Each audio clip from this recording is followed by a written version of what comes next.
नमस्कार, मैं भावना और चलिए देखते हैं झारखंड की 25 फटाफट बड़ी खबरों को। 12 जिलों में 40 डिग्री के पार पहुंचा तापमान। 14 जून के बाद राहत की उम्मीद। झारखंड फिर भीषण गर्मी की चपेट में है। राज्य के 12 जिलों में तापमान 40 डिग्री के पार पहुंच गया है। 5 जिलों में पारा तो 41 डिग्री के ऊपर है। वहीं मौसम विभाग की माने तो अगले 5 दिन तक गर्मी से राहत नहीं मिलने वाली है। बता दें कि एक हफ्ते पहले आंधी बारिश के बाद राज्य के लोगों को गर्मी से राहत मिली थी, लेकिन तापमान फिर बढ़ने लगा है। हाल ये है कि 6 दिन बाद राज्य के करीब 12 जिलों में पारा 40 के पार पहुंच गया है। पिछले 24 घंटों में सबसे अधिक तापमान गोड्डा में 43.2 डिग्री दर्ज किया गया। रांची का पारा 39.4 डिग्री पर रहा। इधर मौसम पूर्वानुमान में कहा है कि 14 जून के बाद राहत मिल सकती है। ओडिशा में हादसे के बाद 48 ट्रेनों को किया गया कैंसिल। 39 के बदले रूट। ओडिशा के बालासोर में शुक्रवार शाम को भीषण ट्रेन हादसा हुआ। घटनास्थल पर दूर तक मलबा फैला है। राहत और बचाव के काम युद्ध स्तर पर जारी है। दुर्घटना के कारण रेल की पटरियां तक उखड़ गई। हादसे के बाद इस रूट की करीब 100 ट्रेनों के परिचालन पर असर पड़ा है। 48 ट्रेनें कैंसिल की गई है, जबकि 39 रेलगाड़ियों के रूट बदले गए हैं। हादसे में अब तक 261 लोगों की मौत हो चुकी है। वहीं दुर्घटनाग्रस्त ट्रेन से करीब 900 घायल लोगों को निकाला गया। इनमें से कुछ गंभीर रूप से घायल हैं। रांची में सीएम सोरेन से मिले केजरीवाल और भगवंत मान। दिल्ली सरकार के अधिकारों के मामले में केंद्र के अध्यादेश के खिलाफ विपक्ष को एकजुट करने की मुहिम पर निकले मुख्यमंत्री अरविंद केजरीवाल ने झारखंड के सीएम हेमंत सोरेन से मुलाकात की। इस दौरान केजरीवाल ने हेमंत से समर्थन मांगा। मुलाकात के बाद मीडिया से बातचीत में केजरीवाल ने कहा कि विपक्षी दलों को अध्यादेश के खिलाफ एकजुट होना होगा। मौके पर हेमंत सोरेन ने झामुमो प्रमुख शिबू सोरेन से चर्चा के बाद निर्णय लेने की बात कही। मौके पर पंजाब के सीएम भगवंत मान, राज्यसभा सांसद संजय सिंह, राघव चड्ढा, दिल्ली सरकार के शिक्षा मंत्री आतिशी मौजूद थे।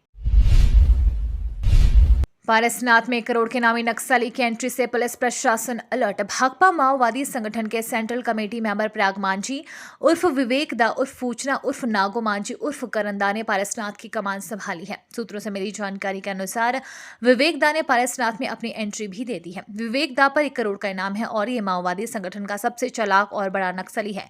इसकी तूती न सिर्फ झारखंड बल्कि बिहार, छत्तीसगढ़ से लेकर उड़ीसा तक बोलती है। यही कारण है कि पारसनाथ में नक्सलियों की कमर टूटते देख संगठन ने विवेक दा के कंधों पर पारसनाथ की कमान सौंपती है। इधर अब विवेक दा को पारसनाथ की कमान मिलने के बाद पुलिस प्रशासन भी अलर्ट हो गया है और अभियान के साथ साथ नक्सलियों की हर गतिविधियों पर भी नजर तेज करती है।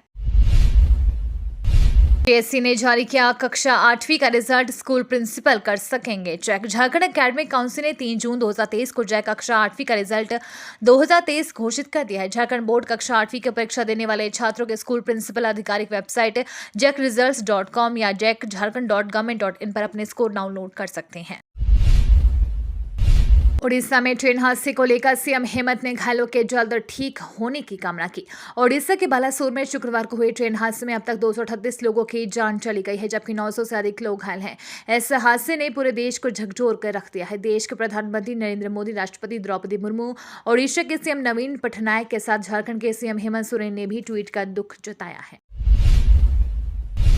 13वीं जूनियर महिला हॉकी चैंपियनशिप पर झारखंड टीम के लिए चयन ट्रायल। 13वीं हॉकी इंडिया जूनियर महिला चैंपियनशिप 2023 के लिए शनिवार को astroturf hockey stadium Bariatu girls high school में झारखंड टीम के लिए चयन ट्रायल हुआ। 27 जून से 7 जुलाई तक राउरकेला में यह प्रतियोगिता होनी है। ट्रायल में सिमडेगा, रांची, गुमला, खूंटी सहित खेल विभाग के एकलव्य हॉकी सेंटर व आवासीय सेंटर के 66 महिला खिलाड़ी शामिल हुई। इनमें से 25 खिलाड़ी चुनी गई। प्रतियोगिता से पूर्व विशेष प्रशिक्षण शिविर में इनमें से 18 खिलाड़ियों को झारखंड टीम में शामिल किया जाएगा।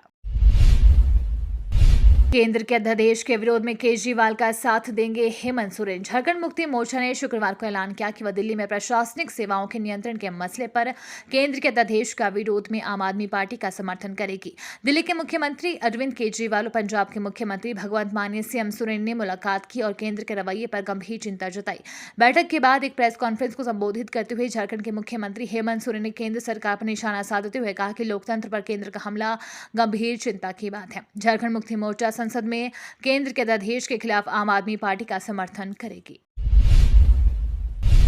राहत कार्यों में मदद के लिए एम्स भुवनेश्वर के डॉक्टर बालासोर और कटक भेजे गए। ओडिशा के बालासोर ट्रेन हादसे में अब तक सैकड़ों लोगों की मौत की खबर आ चुकी है। केंद्रीय स्वास्थ्य मंत्री मनसुख मंडाविया ने शनिवार को कहा कि राहत अभियान में मदद के लिए एम्स भुवनेश्वर के डॉक्टरों को ओडिशा के बालासोर में ट्रेन दुर्घटना स्थल के साथ साथ कटक के उस अस्पताल के लिए रवाना किया गया है जहां घायलों का इलाज किया जा रहा है। उन्होंने कहा कि हम कीमती जिंदगियों को बचाने के लिए इस भीषण रेल दुर्घटना के पीड़ितों को सभी आवश्यक सहायता और चिकित्सीय मदद मुहैया करा रहे हैं।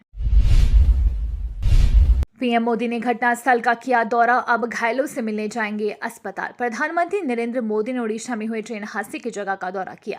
पीएम मोदी शनिवार दोपहर बाद बालासोर पहुंचे। इस दौरान पीएम मोदी के साथ रेल मंत्री अश्विनी वैष्णव और कई अन्य अधिकारी भी मौजूद थे, जिन्होंने उन्हें हादसे के बाद किस तेजी के साथ राहत और बचाव कार्य किया जा रहा है इससे उन्हें वाकिफ कराया। पीएम मोदी घटनास्थल का दौरा करने के बाद अब कटक के अस्पताल में घायलों से मुलाकात करेंगे। बता दें कि बालासोर में शुक्रवार रात को हुए ट्रेन हादसे में अभी तक 261 यात्रियों की मौत हो चुकी है। वहीं 900 से ज्यादा लोग घायल बताए जा रहे हैं। दरअसल कोरोमंडल एक्सप्रेस के कई डिब्बे पटरी से नीचे उतर गए, जिसके बाद ये दूसरी लाइन पर सामने से आ रही एक अन्य ट्रेन से टकरा गए, जिस वजह से ये दर्दनाक हादसा हुआ। 2024 चुनाव में सरप्राइज मिलेगा, विपक्षी एकता को लेकर राहुल का भविष्यवाणी। 2024 के लोकसभा चुनाव में सारा विपक्ष एकजुट हो जाए तो बीजेपी हार जाएगी। विपक्षी दलों की ओर से ये बात कही जा रही है। कांग्रेस की भी ये राय है। कांग्रेस के पूर्व अध्यक्ष राहुल गांधी ने वॉशिंगटन में आयोजित एक कार्यक्रम में एक सवाल के जवाब में कहा कि बीजेपी कैसे हार सकती है। उन्होंने कहा कि विपक्ष पूरी तरह से एकजुट है और 2024 के चुनाव नतीजे अलग होंगे। कांग्रेस नेता राहुल गांधी ने कर्नाटक चुनाव का जिक्र करते हुए कहा कि महंगाई और बेरोजगारी को लेकर लोगों के बीच काफी गुस्सा था। कर्नाटक चुनाव में लोगों ने अपना गुस्सा जाहिर किया। जेडीयू को झारखंड में अच्छे परिणाम की उम्मीद। बिहार के भवन निर्माण मंत्री सह झारखंड जदयू के नए प्रभारी अशोक चौधरी का कहना है कि अभी झारखंड में पार्टी संगठन की स्थिति अच्छी नहीं है। इसके पीछे क्या कारण रहे, इस पर चर्चा का समय नहीं है, लेकिन झारखंड में जदयू का इतिहास अच्छा रहा है। यहाँ अच्छे प्रदर्शन की संभावना है। इसके लिए काम होगा, असर भी जल्द दिखेगा। जब हम संगठन को मजबूत कर पाएंगे तब तो सहयोगी दलों से बात कर पाएंगे। दुमका उपायुक्त रविशंकर शुक्ला बने गोडा के प्रभारी डीसी। दुमका उपायुक्त रविशंकर शुक्ला ने गोडा के प्रभारी उपायुक्त के रूप में 3 जून को अपना योगदान दिया। ज्ञात हो कि गोडा उपायुक्त रहे जिशान कमर ट्रेनिंग पर चले गए हैं। समाहरणालय में डीडीसी संजय कुमार सिन्हा व महागामा के एसडीओ सौरभ कुमार भुवाना ने प्रभारी उपायुक्त रविशंकर शुक्ला को पुष्प गुच्छ भेंटकर शुभकामनाएं दी। पदभार ग्रहण के बाद उपायुक्त ने जिले के पदाधिकारियों से परिचय प्राप्त कर विकास कार्यों को और गति देने का निर्देश दिया। आईएएस एका और बाबूलाल मरांडी को न्यायिक आयोग का नोटिस। झारखंड के वरिष्ठ आईएएस अधिकारी राजीव अरुण एका से जुड़े मामले में गठित न्यायिक आयोग ने पूर्व मुख्यमंत्री बाबूलाल मरांडी को नोटिस दिया है। उन्हें 15 जून तक आयोग में पक्ष रखने को कहा गया है। आयोग के अध्यक्ष रिटायर्ड जस्टिस विनोद कुमार गुप्ता के निर्देश पर राजीव अरुण एका को भी नोटिस भेज पक्ष रखने को कहा गया है। बता दें कि बीते अप्रैल में राजीव अरुण एका का 22 सेकंड का वीडियो वायरल हुआ था। तब बाबूलाल मरांडी ने इस मामले में प्रेस कॉन्फ्रेंस कर कई तथ्यों को सार्वजनिक किया था। उन्होंने वायरल वीडियो को सार्वजनिक करते हुए कहा था कि राजीव अरुण एका पावर ब्रोकर विशाल चौधरी के घर पर सरकारी फाइल निपटा रहे थे। वीडियो में विशाल चौधरी की आवाज भी सुनाई दे रही है और वीडियो वायरल होने के बाद उसी रात एका का तबादला हो गया था। उनकी तैनाती पंचायत राज सचिव के पद पर कर दी गई थी। मामले में न्यायिक आयोग से जांच की मांग की गई थी, जिसके बाद आयोग बनाया गया। एनएचआरसी ने रेलवे और झारखंड पुलिस प्रमुख को भेजा नोटिस। राष्ट्रीय मानवाधिकार आयोग ने रेलवे और झारखंड के पुलिस प्रमुख को नोटिस भेजा है। दरअसल धनबाद रेल मंडल में रेलवे की ओवरहेड बिजली लाइन के लिए खंभे लगाने के दौरान ठेके पर रखे गए 6 मजदूरों की करंट लगने से मौत के मामले में भेजा गया है। रेलवे बोर्ड के अध्यक्ष और झारखंड के पुलिस महानिदेशक से 4 सप्ताह के भीतर विस्तृत रिपोर्ट मांगी गई है। सेना ने शांति के लिए शुरू किया व्यापक क्षेत्र में सर्च ऑपरेशन। मणिपुर में शांति स्थापित करने के लिए भारतीय सेना, असम राइफल, सीएपीएफ और पुलिस ने राज्य के व्यापक क्षेत्र में सर्च ऑपरेशन शुरू किया। इससे पहले भी शुक्रवार को सेना ने बड़े पैमाने पर खुफिया जानकारी के आधार पर तलाशी अभियान चलाया था। इसका मकसद छीने गए हथियारों की बरामदगी और एसओओ कैंपों की औचक जांच करना था। इस बीच केंद्रीय गृह मंत्री द्वारा की गई अपील के बाद मणिपुर में हथियारों और गोला बारूद के समर्पण में तेजी आई है। झारखंड में फिर 6 इलाका इनामी सब जोनल कमांडर ढेर। गुमला पुलिस को भाकपा माओवादी के खिलाफ बड़ी सफलता मिली। चैनपुर थाना के टोंगो सैंपल बरटोली जंगल में पुलिस और भाकपा माओवादी के बीच भीषण मुठभेड़ हुई, जिसमें 6 लाख रुपए का इनामी सब जोनल कमांडर लजीम अंसारी मारा गया। लजीम पर झारखंड पुलिस ने 5 लाख और एएनआईए ने 1 लाख रुपए का इनाम घोषित कर रखा था। घटना शुक्रवार की देर शाम की है। लजीम के मारे जाने के बाद सब जोनल कमांडर रंतु उराव व खुदी मुंडा सहित 2 अन्य नक्सली भागने में सफल रहे। पुलिस इन चारों नक्सलियों को भी जंगल में घेरने में लगी हुई है। हादसे पर बात करते हुए भावुक हुए पीएम मोदी, कहा दोषी को छोड़ा नहीं जाएगा। पीएम मोदी ने शनिवार को ओडिशा के कटक में बालासोर में हुई ट्रेन हादसे के घायलों से अस्पताल में मुलाकात की। इसके बाद पीएम मोदी ने कहा कि ये एक दर्दनाक घटना है, सरकार घायलों के इलाज के लिए कोई कसर नहीं छोड़ेगी। ये एक गंभीर घटना है, इसकी हर तरह से जांच के निर्देश जारी किए गए हैं। दोषी पाए जाने वालों को कड़ी से कड़ी सजा दी जाएगी। रेलवे ट्रैक की बहाली की दिशा में काम कर रहा है, ट्रेन परिचालन को जल्द बहाल किया जाएगा। भानु प्रताप की मुश्किलें बढ़ी, पुलिस ने मनी लॉन्ड्रिंग मामले में दर्ज किया केस। रांची में जमीन घोटाले से जुड़े मनी लॉन्ड्रिंग के केस में आरोपी राजस्व उप निरीक्षक भानु प्रताप प्रसाद पर नए सिरे से रांची पुलिस ने केस दर्ज किया है। 13 अप्रैल को ईडी की टीम ने जब भानु की निजी आवास पर छापेमारी की थी, तब भारी मात्रा में सरकारी दस्तावेज बरामद किए गए थे। इस मामले में बड़गाई सीओ मनोज कुमार के बयान पर भानु प्रताप प्रसाद के खिलाफ केस संख्या 272/23 दर्ज किया गया है। रांची से मुंबई के बीच सीधी विमान सेवा 10 जून से। रांची के बिरसा मुंडा एयरपोर्ट सलाहकार समिति की बैठक शुक्रवार को सांसद संजय सेठ की अध्यक्षता में हुई। इसमें आने वाले दिनों में शुरू होने वाली विमान सेवाओं के बारे में विस्तार से जानकारी दी गई। बैठक में बताया गया कि जुलाई से रांची में बेंगलुरु हैदराबाद के लिए आकाश एयरलाइंस द्वारा सीधी विमान सेवा शुरू की जाएगी। वहीं इंडिगो द्वारा रांची से जयपुर और मुंबई के लिए नई विमान सेवा की शुरुआत की जाएगी। इसके अलावा 10 जून से रांची से मुंबई के लिए सीधी विमान सेवा शुरू की जाएगी। साथ ही इंडिगो द्वारा 240 यात्रियों की क्षमता वाले विमान की सेवा शुरू की जाएगी। इसमें लोगों को काफी लाभ मिलेगा। एयरपोर्ट जैसा होगा Dhanbad railway station, master plan तैयार। धनबाद एयरपोर्ट की तर्ज पर धनबाद रेलवे स्टेशन का विकास किया जाएगा। मास्टर प्लान तैयार कर लिया जाएगा। इस बाबत प्रस्ताव रेलवे बोर्ड को भेजा गया है। मास्टर प्लान में स्टेशन बिल्डिंग के लिए 3 अलग अलग डिजाइन तैयार किए गए हैं। इनमें से किसी एक डिजाइन पर धनबाद स्टेशन का विकास होगा। नए प्लान के तहत सर्कुलेटिंग एरिया का स्टेशन रोड तक विस्तार किया जाएगा। इसके अलावा स्टेशन की बिल्डिंग व अंदर के भवनों का लुक भी बदलेगा। हर प्लेटफॉर्म तक पहुंचने के लिए सबवे बनाए जाएंगे। छोटी बड़ी गाड़ियां स्टेशन से सीधे रेलवे इंस्टीट्यूट रोड की ओर जा सकेंगे। ओडिशा रेल हादसे के कारण झारखंड और बंगाल आने वाली कई ट्रेनों का रूट डायवर्ट। ओडिशा के बालासोर जिले में हुई भीषण रेल दुर्घटना के कारण झारखंड और बंगाल आने वाली ट्रेनों की आवाजाही पर असर पड़ा है। इस वजह से कई ट्रेनों का रूट डायवर्ट कर दिया गया है। इसमें Bokaro steel city express train प्रमुख है। इसके अलावा शालीमार, चेन्नई सेंट्रल एक्सप्रेस और आनंद विहार पुरी एक्सप्रेस ट्रेन भी परिवर्तित मार्ग से चलेगी।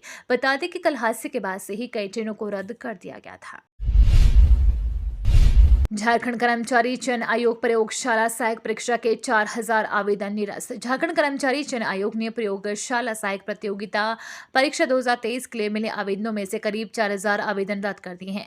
आयोग ने जिन अभ्यर्थियों के आवेदन रद्द किए हैं, उन अभ्यर्थियों के रजिस्ट्रेशन नंबरों की पूरी सूची जारी की है। आयोग की ओर से जारी नोटिस के अनुसार प्रयोगशाला सहायक प्रतियोगिता परीक्षा 2023 विज्ञापन संख्या 1/2023 के तहत दिनांक 5/2023 से दिनांक 4/5/2023 की मध्य रात्रि तक आवेदकों से ऑनलाइन आवेदन प्राप्त किए गए। उन अभ्यर्थियों के आवेदन रद्द किए गए हैं। लव जिहाद पर गरमाई झारखंड की सियासत। लव जिहाद की कथित घटनाओं पर झारखंड की सियासत गरमा गई है। बीजेपी ने हेमंत सोरेन सरकार को मुस्लिम तुष्टीकरण पर घेरते हुए प्रदेश में लव जिहादियों को संरक्षण देने का आरोप लगाया है। बाबूलाल मरांडी ने तीखे शब्दों में कहा कि हेमंत सोरेन सरकार जिहादियों के हाथों झारखंड और झारखंडियों का अस्तित्व मिटा देगी। बीजेपी विधायक दल के नेता सह पूर्व मुख्यमंत्री ने गिरिडीह में नाबालिग की गैंगरेप के बाद हत्या और रामगढ़ में धर्म परिवर्तन कर शादी का दबाव बनाने पर लड़की की आत्महत्या का जिक्र करते हुए हेमंत सोरेन सरकार की आलोचना की है। बाबूलाल मरांडी ने कहा कि अलग अलग जिलों एवं राज्यों से लव जिहाद की खबरें सामने आ रही हैं। उन्होंने कहा कि ये सब तुष्टीकरण का परिणाम है। झारखंड में खाली पड़े बोर्ड निगम के गठन की प्रक्रिया शुरू। झारखंड सरकार में कई दिनों से खाली पड़े बोर्ड निगम के गठन की प्रक्रिया आज शुरू हो गई है। रांची में तृतीय झारखंड बोर्ड की गठन किया गया है। झारखंड राज्य हिंदू धार्मिक न्यास बोर्ड और झारखंड राज्य आवास बोर्ड का गठन हुआ। इस गठन के तहत जयशंकर पाठक को धार्मिक न्यास बोर्ड का अध्यक्ष चुना गया है। झारखंड राज्य हिंदू धार्मिक न्यास बोर्ड के सदस्यों में राकेश सिन्हा, हृदयांश मिश्र, अजय नारायण मिश्र और संजीव मिश्र को सदस्य चुना गया है। ये तो थी आज की बड़ी खबरें। अपने गांव या शहर की न्यूज देखने के लिए हमें कमेंट्स में जरूर बताएं कि आप न्यूज को कहां से देख रहे हैं।